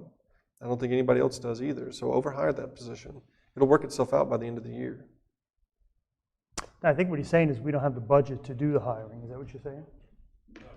What I'm saying is, based on what the budget we have right now, overhire. If you're the first ones to hire, if you're going and recruiting continuously, and you're participating in a program where you don't have to overextend your folks in an overtime perspective and not allow them to take vacation, or park a bus with nobody in it so that folks feel like they're a part of a vibrant, aggressive team that's well-staffed, then the budget piece of it will take care of itself in some ways. Overstaff. No, there's a balance there, and I appreciate what you're saying. It was exactly the debate we were having internally last week, which is, budget versus slots. Be aggressive. And so I appreciate that feedback. I mean, it's one thing, right? If we were talking about librarians. Right. We're not talking about librarians, we're talking about the guy that shows up to save your life. Be very aggressive on that. Okay. Push the line. You need the folks, and they take a long time to come on board, and they take a long time to train. It takes a long time to incentivize them to go from part-time to full-time. And, from a professional perspective, push that. Thank you for that. They're not going to cost you if they're not actually working. They're not working. I would rather have folks working and people sitting on the sidelines wanting to work. Available for 30 hours, but only working 20, right? So what are you saying, that we actually have the bodies and they're not showing up for work? No, that's not what I'm saying at all. What I'm basically saying I'm trying to get to the gist of the problem, because I've talked to a ton of people. Hire to the degree. And what I'm hearing is, is to build a new station. Now we're hearing that we don't have enough people to man the You're hearing both stations of those problems. The most important portion of it is not a building to put people in. It's the people to need a building for. And he doesn't have that right now. And because the way we do it necessarily is by the FTEs. If they work 100% of their time, then you're going to have this particular budget. What I'm telling you is, for the part-time folks, have enough folks that you don't have to have them work every available hour they tell you that they'll work. So instead of having to schedule them 30 hours a week, you can schedule them 20, have that reserve ability. People can get sick. EMTs can get burned out and need a vacation. They can take time off. They can go do things with their family. Overstaffed to the degree that you don't have to utilize every available hour of a part-time person, then you've got reserve capacity. If you finance it on 100% utilization of every available hour, then you're going to go over budget. But if you have enough butts to spread out the load so that everybody's not overpressured, that's the goal, right? And then if you come in here and say, hey, I got one extra guy at the end of the year, where we basically put money into the reserve fund every single year by not spending all the money that we get, I think that we can give you a little benefit of the doubt on going over by 50 grand. Just be aggressive, because we've got to have butts in seats. We're going to have events. You're not going to be over 50 grand if they're not working. That's the point that I was making about the part-timers, is if they're not working, they're not costing us. Currently, we don't have enough to physically work. And I will say, it's not a unique problem for Pickens County. It's not a unique problem for the upstate or the state or the region. It is a nationwide problem. I read an article today, it was actually out of California, where they don't have enough ambulances, so they're sending QRVs. The hospitals don't want to take patients anyway because they're overcrowded, and they are literally going out, and unless you meet this criteria, they're not taking you anywhere. So before you ever get a truck, it's going to take an hour for somebody to come out and evaluate you and determine. And now I will say they're doing a lot of telehealth stuff and this, that, and the other. This is a nationwide problem. But if the problem is we don't have enough openings to hire into, we need to fix that. And if that's a budgetary thing, which I don't see it as a budgetary thing, because it's really not going to cost us anymore, but I can tell you, and I don't want to push the topic, if I need to, I will, I can tell you we are shutting down trucks more than anyone in this room realizes. And as long as we're shutting down trucks, we can't justify adding another one. And that's because we don't have enough bodies, or the bodies that are there don't want to work? That's a question Mr. Roper has to get with his team to find an answer for and fix. That is exactly the point. Because when we asked the personnel person in that meeting about pay, she said we don't have any positions open right now. Well, so if you work full-time for Greenville County, for example, That's your full-time employer. And you signed up part-time for us, you're taking up a slot. So we don't have a vacancy, but you're never signing up to work. Okay. So that's the issue we're trying to address Okay, I now. understand. So that's different than the idea that, yeah, because We need a bigger pool. I was under the impression, when we talked to Because personnel, if that like the one union guy, hall. if that one guy will work one shift every 6 months, you know what? That's a guy that'll work one shift every 6 months. I don't necessarily want to get rid of him as long as he's good when he's here. So let's add another one, just like him. Yeah. So it may take 3 to equal 1. You start getting complaints, hey, I signed up for this thing, but you never called me, then you got Right. enough. Then you got enough. Correct. Right. Well, for that period of time, But see, once we eliminate this, prayers that we eliminate that problem, plan to eliminate that problem, then we're going to be to Mr. absolutely. Sada's problem. That's right. And we need to be Absolutely. thinking about where that's going to be at and how we're going to, do the logistics, do we partner with people and all that. But butts and seats, you can ride one horse with one butt. We need more horses and butts. I'll tell you right now, if you go out and you tell your EMS folks and your emergency services folks, hey, council decided they're going to build a new station and a new ambulance, you might get 1 or 2 that it's going to take them a day or 2 to realize, wait, how are they going to staff it? They can't staff what they have. But the majority of them are going to say, well, they can't staff it. They can't staff what they have. Yeah, it'll look pretty. It'll look great, but it's non-usable. And that's the real concern. I agree with you, Mr. Sada. It is time. We do need to add, but we can't until we get there. I would just do both. Frankly, just be aggressive. I wish it was that easy. We've been talking about it for months. Okay, I'm done. Are you going to support a tax raise to do it? We don't need the raise tax. The COVID money could pay for that tomorrow. Any other conversation for Mr. Roper? Or any questions for Mr. Roper? Thank you, Joe. All right, on to item number 5 on tonight's agenda is the committee report. Log number 177 was the American Rescue Act funding. No action was taken by the committee. Log number 167 was the 2021 accommodation tax funding. Councilman Wilson made a motion to allocate $3,000 toward the Pickens County Performing Arts Center project with the South Carolina Entertainment Hall of Fame, and contingent that the Performing Arts Center Foundation Board matches the funding. The motion was seconded by Councilman Whitehurst, and it carried 5-1 with Councilman Sada opposing. There's no need for a second, as this is a recommendation from the committee. Is there any discussion? Hearing none, all those in favor, please signify by raising your hand. Opposed? Mr. Sada opposing? Thank you, sir.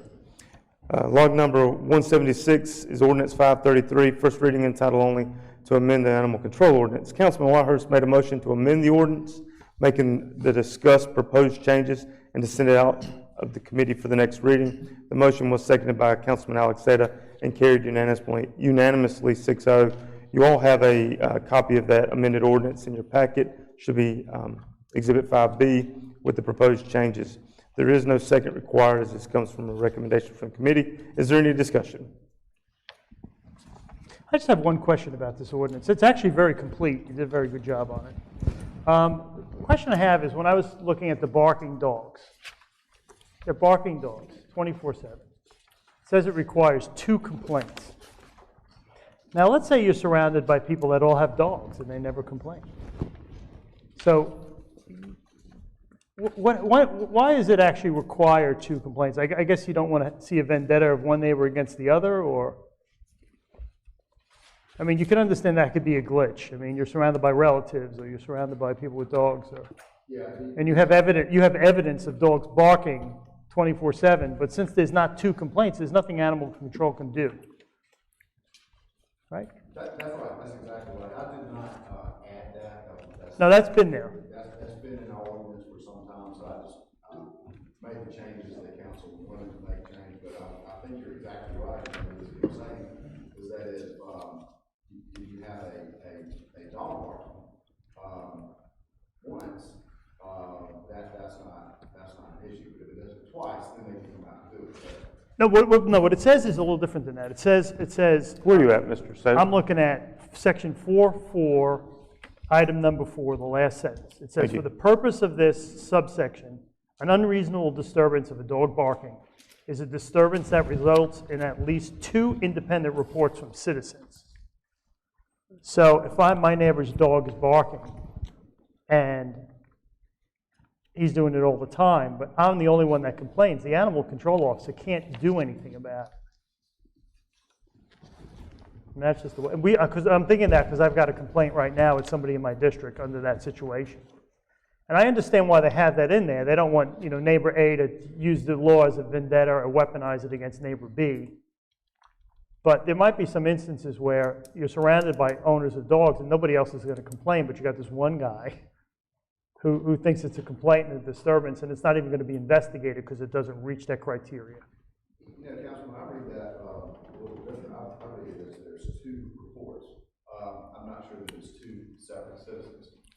You make a very good point because I think it's unclear. Two independent reports? Yeah, that's right. You're right. Two independent reports. So it could be the same person reporting twice.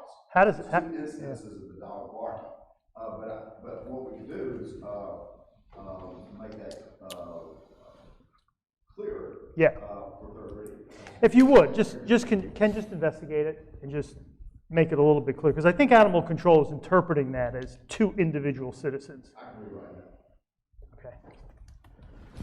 Any other discussion? Hearing none, all those in favor, please signify by raising your hand. And that's unanimous. Thank you, gentlemen. Log number 139, discussion of county road user fee. There was no action taken by the committee. Brings us to item 6 on tonight's agenda, council correspondence.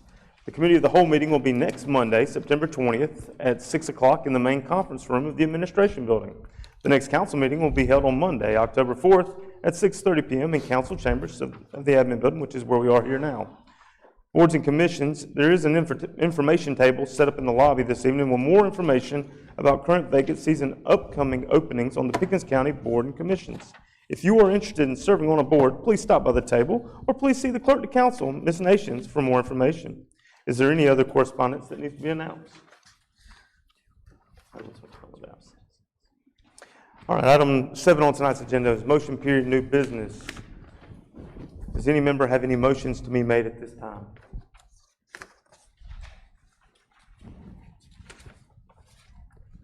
Hearing none.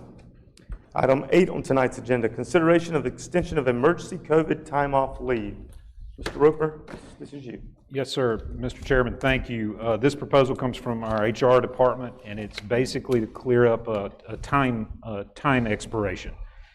In March of 2020, under the Families First Coronavirus Relief Act, FFCRA, employees were eligible for 2 weeks of COVID pay if they contracted COVID. So if they got COVID or they were suspect of COVID and they had to be out of work and couldn't work, then they were eligible for up to 2 weeks of paid leave for that. The idea to encourage them not to try to force themselves to work if they were in trouble of not having enough leave time. That ended on 12/31/20. Council approved the extension of this, what we call COVID pay internally, through May 31st of this year, and we continued with it. Most of the instances is it does not have a huge budget impact because we have enough vacancies that it covers it. But it's not requiring someone to burn vacation or sick leave during the pendency of the pandemic. We let it expire in May 31st because the numbers were so low. We weren't having anyone asking for it. But now with this newest resurgent, we've had some instances where it's become an issue, where people would need to take leave without pay in order to stay out. So we don't think it'll have a huge budget impact. Staff's recommending that we reinstitute it for the next 6 months, basically make it retro and allow us to do that, to encourage people to stay home in these circumstances if at all possible. Vice Chairman Costner. Mr. Roper, would not this also fall under ARPA funding where that could pay for those? You know, moving forward, from this point forward, I think it's right down Main Street on ARPA funding. I agree. So it wouldn't have any budget impact? Right, other than opportunity costs, yes. What do you need from us, Mr. Roper? Just if you would approve us extending, I'm sorry, I turned myself off. Approve us extending that existing program from May 31st through the end of the year, that would be wonderful. Motion to approve, continuation, et cetera. I have a motion. Do I have a second? Second.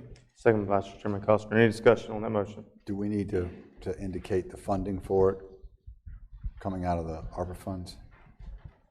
I think that would be fine if that's the will of council, or if you want to wait and make that decision later, it's fine as well. I'd like to edit my previous, so edit to extend, et cetera, and to defer costs in excess of current budget to the ARPA funding where necessary. I'll edit my second. All right, so any other discussion on the motion on the table? Hearing none, all those in favor, please signify by raising your hand. That's unanimous. Thank you, gentlemen. Thank you, gentlemen. Item 9 on tonight's agenda is first reading in title only of ordinance to the Code of the County of Pickens to certify a portion of the Alice Manufacturing Company, Inc. aerial mill property as a textile mill site under the South Carolina Textiles Community Revitalization Act. I ask for a motion and a second to constitute first reading in title only of this ordinance. So moved. A motion by Councilman Feimster. Do I have a second? Second. Second by Councilman Wilson. Discussion. I have a question. Mr. Wilson. So the site's become quite distressed in the last few years. I think they were operating out of there until recently. Is the intent of this to give them, to position them for grant funding, et cetera, to be able to revitalize the area? Mr. Hendricks. No, we both stood at the same time, please. Councilman Wilson, I have looked at this. There are two separate sites that they are asking to be classified as a textile site. The benefit that they get is if the council certifies it as a textile site, when they do construction, they get a tax credit from the state for renovating textile construction sites. Doesn't have to do with property taxes, has to do with the tax credit, which is, I think, 25% of the construction bill, construction cost. And they're two separate sites. Both of the sites have already been approved by the Planning Commission. One of them is, I believe, a 20-home townhouse project. 22-lot single-family residence is one of them. That's on Church Street, Ariel Street. And the other one is a 20-unit single-family attached townhouse development. And that's the one on Rice Street and West Ariel Street. For point of clarification, this ordinance is literally saying it meets the definition under the state law of what a textile mill site is, and it just means they're eligible. We're the body that has to verify or endorse it. That's literally what this ordinance would do. Am I correct in that? That's absolutely correct. And I will point out that some counties do this by resolution. And when I looked at it, you do it by resolution, you can do it at one city, obviously. With the ordinance, you have to have 3 readings. Since we go through a planning commission situation, which may or may not come before this, before they ask for the certification, we thought that we would go to the route of having an ordinance rather than a resolution. That's just to decide. But yes, that's you're exactly correct. So it's the space in yellow up there? Is that it? Mr. Roper, is that? Yes, that is the yellow outline and the, I guess that's aqua outline in the lower right. Those are the two specific parts of the old Alice Mill site. So those are undeveloped areas of the overall site. They don't include anything going on with the building. That's right, but they will be developed as part of this, yes. What is the tax cut on it? What is the tax cut? And it's 25% of what? I believe it's 25% of the construction cost. Okay, so that's a credit that they get against their county property tax? No, it has nothing to do with county property tax. Okay, well, the credit towards what? The credit that the developer gets on their taxes. On their federal income tax? Nothing to do with It's a credit they get on their... It's a state income tax credit. It's a state income tax credit. Correct. And those are actually end up being commodities that they can trade. Well, that was one of the questions I had, is I know they swap this stuff around. The question is, do we have a real builder here now, or we have a broker? No, we have two real builders, and in this instance, they've actually already been approved by the planning commission. Okay, I know you said that, but they're moving at this. This is a definite project moving ahead. It appears to be. Vice Chairman Costner. Mr. Roper, I'm curious, have we not talked about this before? We have. It was a different conversation. So we went through this whole process with another company on the same piece of property, and did we? I don't know that we went through this. No. It was not on this piece of property. No. That one was 6 Mile Central area. Now, there was one in Easley as well we did. That's what I thought. We did. That one is over on Fifth. Right, and the question is, that project never went ahead, did it? No, that project has people living in it now. Okay, it did go ahead, okay. That's all I want to know, is that it's a real project, not Somebody planning. I just keep seeing broker just raising Alice prices. Manufacturing, and I keep thinking, I thought we've already done this. I'm just You curious. gotta remember Alice Manufacturing owned a lot of property. Yes, they do. Okay, All right. my bad. The other thing I want to make a point of is, if you look at the spirit of this law, it's actually to take a textile mill and rehab it. That's really what the spirit is, to get this eyesore and rehab it. These are just vacant pieces of land. Yeah. They're just handing this guy a tax credit, which is not our tax credit, which makes it a little bit more tolerable, for just developing a piece of land like any other person would develop. It's timber right now is what it is. So really, it doesn't comply with the spirit of the law, but it actually complies to the letter of the law. I think that vacant land has to be within 1,000 feet of the physical plant. Is that it? So yeah, I've not looked at the specific regulations about how far the property can go. It's 1,000 feet. It was a continuous piece of property from point to the mill, but it is outside of the actual building of the mill. You're correct. Yeah, it's really just, it's just giving this guy, it's within the letter of the state law. It's not going to affect property taxes. I guess I'm okay with it, but. We'll be battling it if we don't.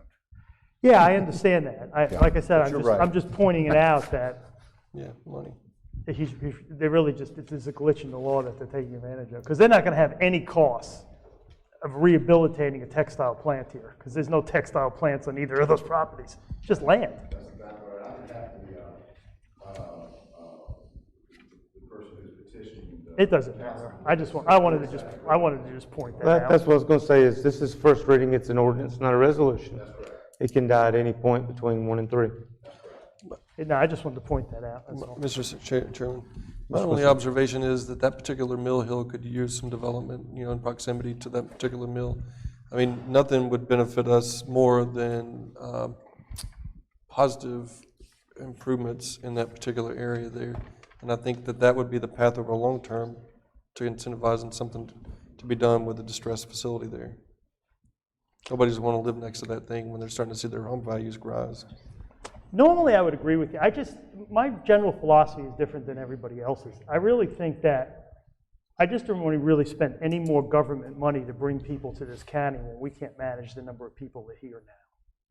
That's the problem. I mean, when you go to the recycle center, we're not even recycling tires anymore. We just can't do it because we're overwhelmed with it. We just can't do it. We talked about EMS. I mean, some of the response times up where I live are very high and getting lots of complaints. And we're gonna give tax credits to a developer to bring even more people here. I mean, I could see if we were on top of our responsibilities and we weren't falling behind on so many of them. I mean, roads. What are we on, a 75-year road cycle? We're actually going backwards on roads, we're not moving forward. So the idea of more development, I mean, encouraging it with tax cuts. Like I said, if this was a property tax cut, I would be voting no, 100%, because we can't manage the people that are coming here now. Encouraging more development is just going to make our problems worse. I understand that, but again, that's not what we're doing here. That's not what this is. This is purely it meets the definition per the state law, and then we're the body that's supposed to sign off on it, and it's a state income tax credit. The main thing this was supposed to do is help blighted areas. And a lot of those areas, I don't know exactly where this is, but a lot of those areas have buildings that are crumbling. It is. And it helps to have new buildings there. It is. That's what Henry's point was. It's a good point, but there's another point there too. There's two good points. Any other discussion? Hearing none, all those in favor, please signify by raising your hand. And that's unanimous. Thank you, gentlemen. I gotta figure out where I'm. Okay, item number 10 on the agenda tonight is public hearing to establish the annual millage rate to meet the budgetary requirements for the county for the fiscal year beginning July 1st, 2021 and ending June 30th, 2022.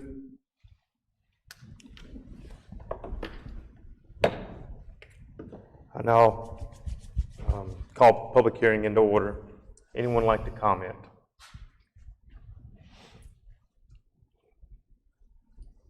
Hearing no comment, we'll close the public hearing section for that. Item number 11 on tonight's agenda is public hearing and third reading of an ordinance number 602, repealing ordinances 295, 332, 365, and 373, the road user fee ordinances, and amending ordinance number 599, the fiscal year 2022 budget ordinance, so as to provide for a levy of taxes to offset the loss of revenue from the repeal of the said road user fee ordinance and matters related thereto. Point of privilege, Mr. Chairman. This is probably going to be a lengthy discussion. Is there a chance we could do a 5-minute break? Anyone have an issue with a short recess? Nope. No. All right, we'll take a short 5-minute recess and we'll return. I'm glad you were the guy because I was about to do it, man.